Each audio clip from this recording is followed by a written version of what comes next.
ndatekereza atari nge musore wa mbere wamenye. Yego. Kabiri,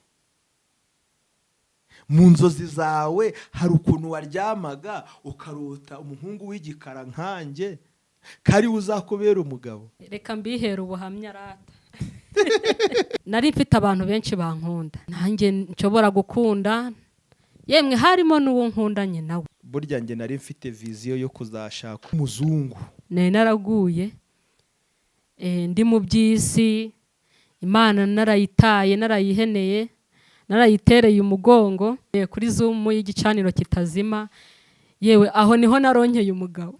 Ntabwo se ko nta duceri mfite two kugera ku rusengero. Ati Mana we, yari ngewe. Koko narinze kuzenguruka isi yose, uri hehe yo wigaragaza hakiri imbere ngo Iriya yari isaha y'Imana. Kuva Save the Date isohotse no kuva ubukwe bubaye, nicyo gihe narwaye indwara zikomeye zishegesha umubiri wanjye. Narwaye indwara inshuro nka 20, nkanywa imiti Yesu nashimwe cyane. Yesu ahimbazwe burundu. Imana bampera umugisha cyane. Amen, amen.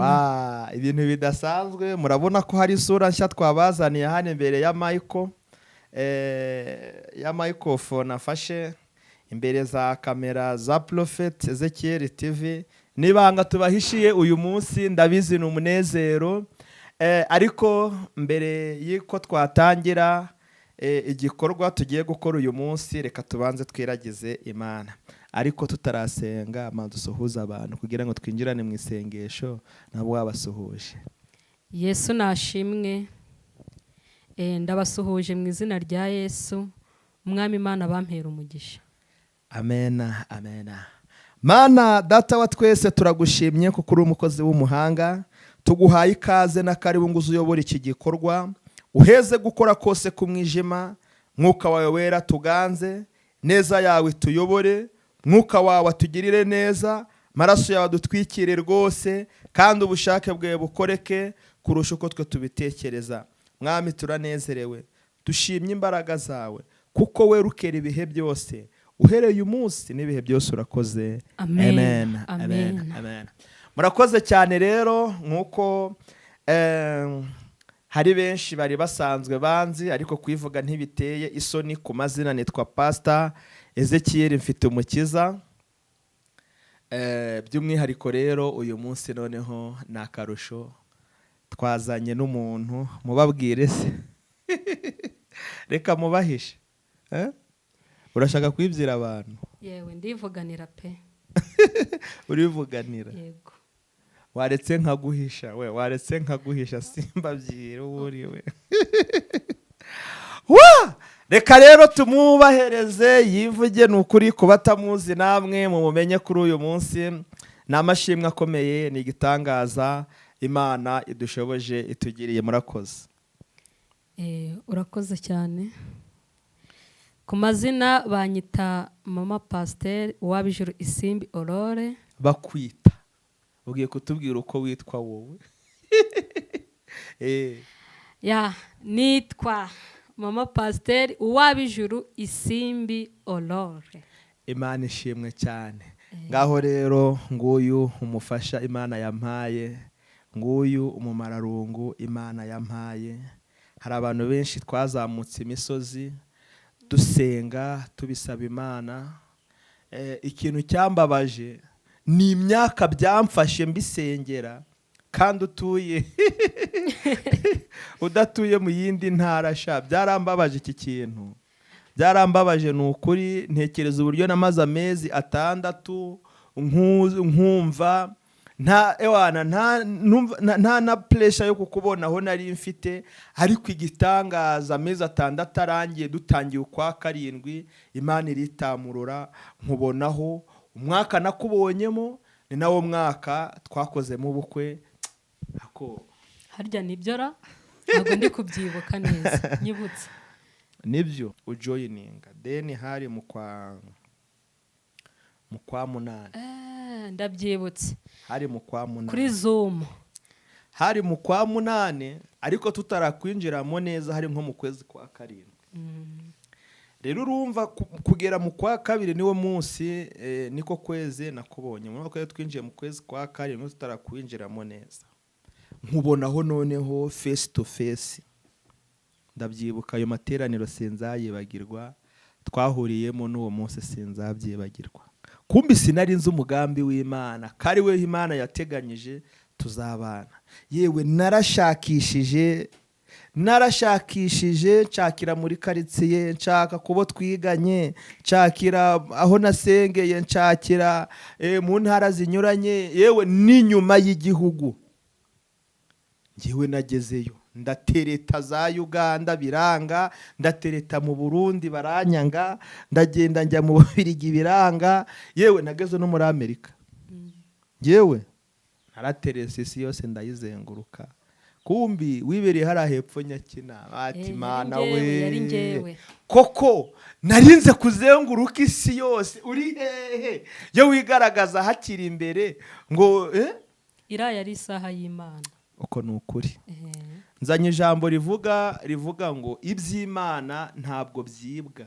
Amen, amen. Iri ni ryo jambo ngira ngo tuganireho. Iby'Imana ntabwo byibwa. Urabona nge cyari igihe kinini nari mfite isezerano ryo gukora mariage, nari ndimaranye imyaka 20, ariko ibaze kuwo mwaka wa 20 nyine niwo mwaka nakubonyeho, niwo mwaka Imana yaduhaye mu bukwe. Haleluya. Amen, Mana ishimwe cyane. Nukuri habwa icyubahiro. Buriya rero nuko utazi ibibazo nahuraga nabyo. Najyaga kuvuga ubutumwa wumve kese. Najyaga kuvuga ubutumwa nambaye ikoti, nafunze meze neza, nabwira abantu ngo ndi umusore buri wese agapfuka ku maso. Noneho nkibaza eske ninyayeho nineyeho byagenze uti. Noneho nkibaza nteyibuye ku karere si bikancanga. Ariko nibutse isezerano ry'Imana nukuri abanyamasezerano mukomere. Amen. Hari icyo yatubwiye kitarasohora. Iyo korasi narayiririmbaga bukira bugacya, bukongera bukira bugacya. Hari icyo watubwiye kitarasohora, duhagaze ku munara turarindiriye. Hari icyo watubwiye kitarasohora. Ndirimbo naririmbaga we. Hari abantu bambwiye ati Ezechiel tubabarire imyaka 33 ko abakobwa bari batashize mu gihugu, ko abagore bari bahari, byagenze ute mu myaka 33? Urabura iki? Urabura iki? Hari abambwiraga dufite inzu, dufite amafaranga, dufite amamodoka, ufite gahunda. Nkabitekerezaho nkumva birajabutse. Banda ati bimeze ute? Ngewe ndamanuka mve Marikani inze amafaranga ndayafite, dukora ubukwe twurira indege tugende. Nkagenda nkasenga nkabitekereza nkumva wapi. Yewe hari nundi hari Canada yarambwiye ati ufite gahunda ngewe manuke. Ndamubwira reka tumanze tugishe Imana inama. Mu byukuri rero suko nari umusore mwiza cyane, ariko nahabonye ko mu migano havuga ngo buri kigore cyagenewe ikigabo cyacyo, kandi n'ikigabo cyagenewe ikigore cyacyo. Rero mfite ijambo rivuga ngo iby'Imana ntabwo byibwa, kuko ntaho bijya. Iyo amahirwe ubona yakunyuzeho bwitwa amahirwe, ayo saa yawe yarike. Ibyo ngibyo ubona byahise birigendera nyine birike bikomeze. Abo ngabo bakubwira ukabona ko uhombye, oya bareke. Iby'Imana ntabwo byibwa, ntaho bijya. Imana ishimwe cyane. Rwose dore ngo ISIMBI wanjye turi kumwe. Nanjye turi kumwe. Ariko reka nawe nkugereho nkubaze. Mu by'ukuri tugomba no gushimira abantu badufashije. Nukuri barakoze, Imana kubera ko ibamugisha. ubukwe bukenera amaboko, bukenera amasengesho, bukenera imbaraga mu buryo bwinshi butandukanye. Ariko reka nawe byibuze nkubaze. Ndatekereza atari nge musore wa mbere wamenye. Yego. kabiri, mu nzozi zawe hari ukuntu waryamaga ukarota umuhungu w'igikara nkanjye kari uzakubera umugabo? Okay, urakoze cyane. Reka mbihera ubuhamya rata. Ujye umenya yuko Imana ihari muri byose. Amen. Imana irakora. Amen. Mu buzima tunyuramo tugendana n'Imana. Ngewe rero mbere na mbere mbanje kubashimira mu bantu badukurikiye kuri channel ya Pr.Ezechiel TV, n'abantu bakomeza kudukurikirana buri munsi mbaye mbashimiye, ndabashimiye. Rero mu rugendo rwanjye n'umutware wanjye, kandi ndamushimira nawe warakoze kunkunda. Mbere yo kumenyana nawe nari mfite abantu benshi bankunda, nanjye nshobora gukunda, yemwe harimo n'uwo nkundanye nawe, kandi nawe nakekaga ko afite icyerekezo kizima. Ibyo Imana ikora, uyu mugabo twamenyanye mu kwezi kwa karindwi, aho na joiningaga kuri Zoom yitwa igicaniro kitazima. Bantu ndabatumiye kuri Zoom y'igicaniro kitazima, yewe aho niho naronkeye umugabo. Niho naronkeye umugabo. Icyo gihe nifuje gusenga, nari naraguye, ndi mu by'isi, Imana narayitaye, narayiheneye, narayitereye umugongo, ariko numva ngarutse gusenga, nkeneye gushima. Burya iyo ubona uhumeka umwuka w'abazima ugacyo ukaramuka ukabona burije, uba ukwiye gushima Imana. Naje kubona linki, nyibonye ku rubuga, ndajoininga, nsengana n'abandi. Icyantangaje rero, nahise musaba nimero kuri Zoom, aza kuyimpa. Nifuzaga ko ansengera nk'uko yasengeraga abandi, ariko burya ni ukuri Imana idufitiye ibisubizo. Ubuhanuzi bwa mbere yampanuriye, yambwiye yuko mfite ubukwe, kandi umugabo turi kumwe atari we tuzabukorana. Nyuma yaho ndakomeza ndasenga cyane, ndavuga ntubwo ntabwo nahita mpfa kurekura uwo turi kumwe, ariko amasengesho azabikora, Imana izagenda inyereka amahishurirwa y'inzira ngomba kunyuramo. Nyuma nubwo twaje kumenyana, arampamagara nawe, ariko buriya nta twajyana ku materaniro. Imana ikorera mu muntu, nanjye ndikiriza, sinahakanye, yewe nta n'agataransiporo nari mfite. Ndamubwira nti se ko nta duceri mfite two kugera ku rusengero? Ati rwose nta kibazo, uze dusengane, ntabwo itike turayibura. Tuza guhuza gutyo no ku rusengero turasenga, ariko numvishije mfashijwe. Yewe afite n'Imana byose, nta kimana itamuhaye. Wumve ko nkigera aho ku rusengero, nta rundi rusengero nasubiyemo gusengeramo uretse urwo rusengero rwonyine. Urumva ko aho hantu hari amavuta. Nyuma yaho rero twaje kumenyana, turaganira, mbona ko nta buryarya agira, mbona ko ari umuntu mu buzima ukeneye kubaka, kuko twamenyanye mu kwa mbere, mu kwa kabiri dutangira urugendo rwo gufiyansanya, mu kwa gatatu asura iwacu, mu kwa kane anyerekana mu rusengero, mu kwa gatanu njye iwabo, mu kwa gatandatu baza kuvugana no mu rugo, guhura kw'abasaza, mu kwa karindwi njya gusezerana nawe mu murenge mu kwa munani dukora mariage. Turi kumwe kandi n'ibintu dusaba Imana kudukomeza kuduha imbaraga mu mikorere yacu, mu rukundo, muri byose. Murakoze.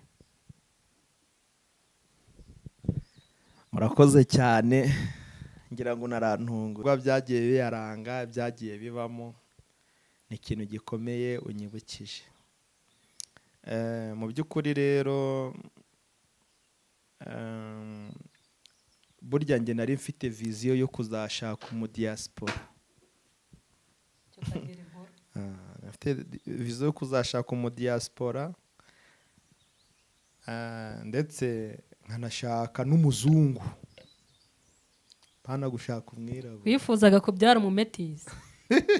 Nanjye ndi inzoberere. Oya, aho ngaho nanjye ndi inzobe. Wibura ngabageze ndimo nkubwira imagination zanjye.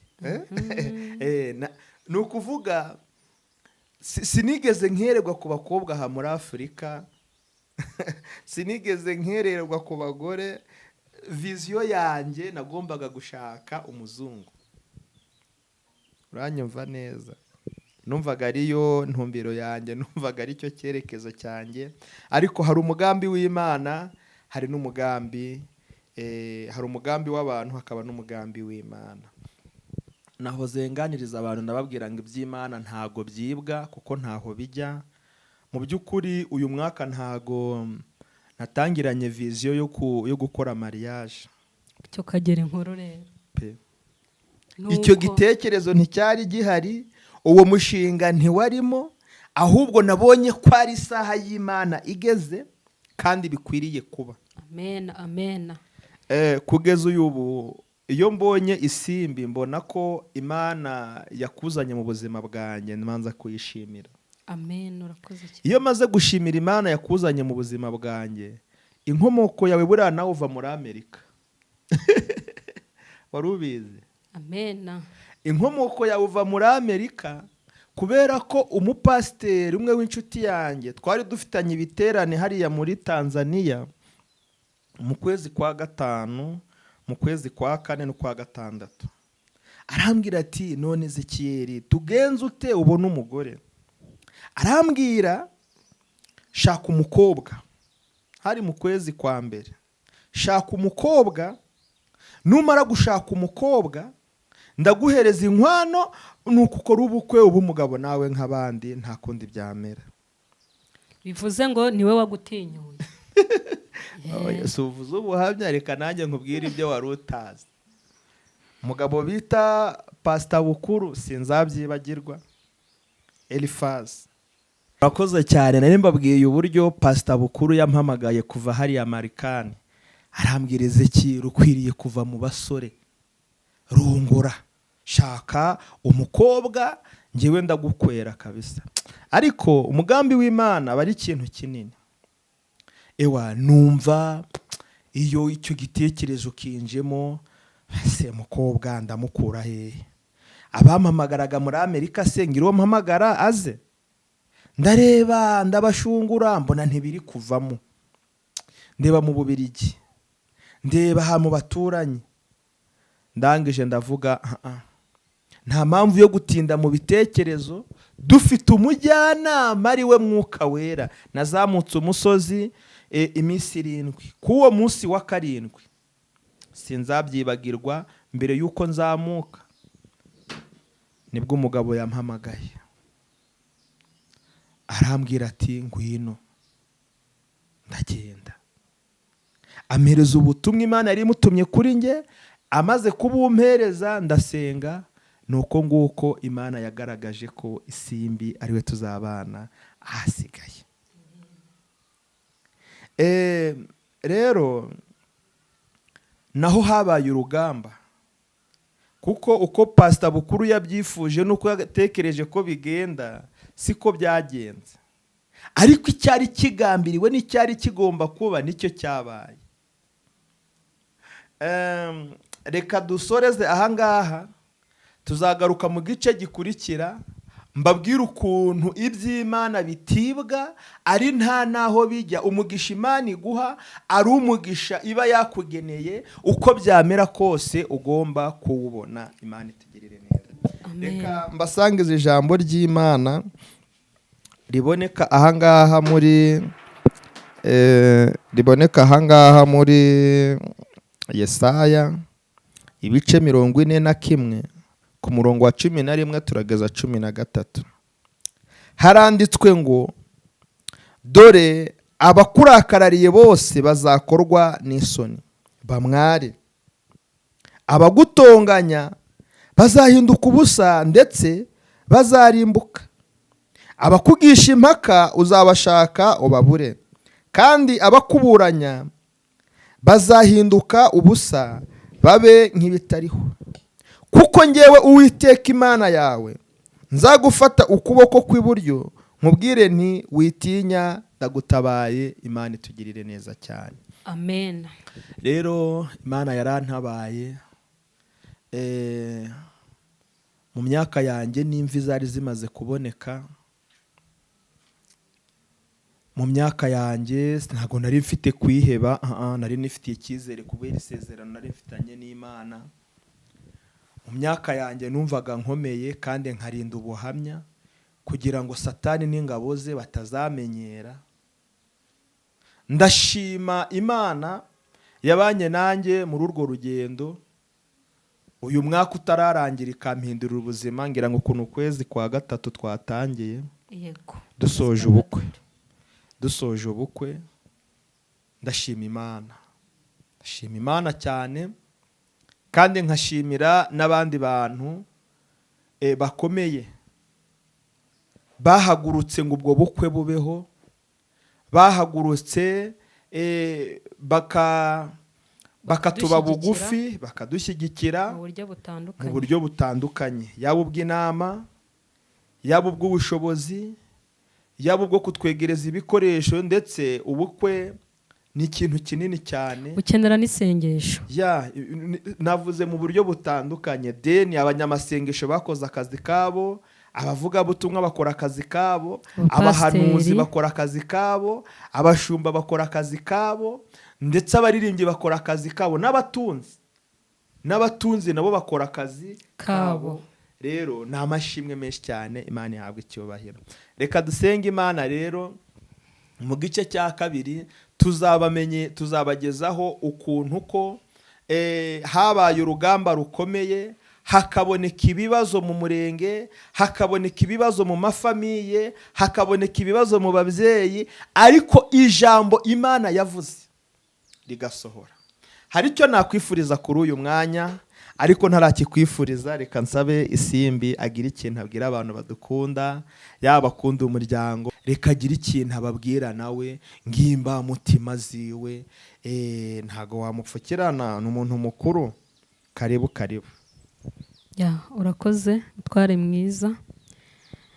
Ndabashimiye cyane bantu badukurikira buri munsi. Nshimiye abantu batwitangiye mu rugendo twatangiye, bari badushyigikiye mu buryo bw'isengesho, mu buryo bw'ubutunzi, mu buryo butandukanye bwose. Turabashimiye tubikuye ku mutima. Mbabwiye nti ndabakunda cyane. Shalom Shalom. Amen. Murakoze cyane. Gushimira abakunzi bacu kimwe n'abantu badushyigikiye, ariko burya mbere na mbere ni ugushima Imana, kuko n'abo bantu niyo yabashoboje. Iyo itabashoboza ntacyo bari bukore, ariko kuko Imana yabijemo, yabigaragayemo, niyo mashimwe, nizo mbaraga, nibyo byishimo, niwo munezero. Reka rero nze nkwifuriza ikintu kimwe. Buriya mu Kinyarwanda baravuga ngo umugore ngo arabyina ngo ntagira ute harya. Ntabwo mbyibuka. Ntabwo asimbuka. Reka rero ngiye nkwifurize ikintu gikomeye. Hari imbaraga zabanye nanjye, zanshoboje ibyo byose. Hari imbaraga zagendanye nanjye, zankomeje muri ibyo bibazo. Niwo mwaka umwe mu gihe cy'amezi 2 narwaye inshuro zirenga 20. mu buzima bwanjye kuva nitwa njye. Mu mezi 2 kuva save the date isohotse no kuva ubukwe bubaye, nicyo gihe narwaye indwara zikomeye zishegesha umubiri wanjye, ndetse nanjye ubwanjye nkumva vraiment imiti nanyoye ntago namenya ngo ingano uti. Numvaga rimwe umutwe waje, nkumva grippe, nkumva nacitse intege, narwaye indwara inshuro nka 20, nkanywa imiti nkumva nakize. Watekereza ari iki cyandwaje? Waba waruzi byari byagenze ute? Tuzahure mu gice cya 2 cy'ubu buhamya. Iby'Imana ntabwo byibwa, ntaho bijya. Reka dusenge Imana.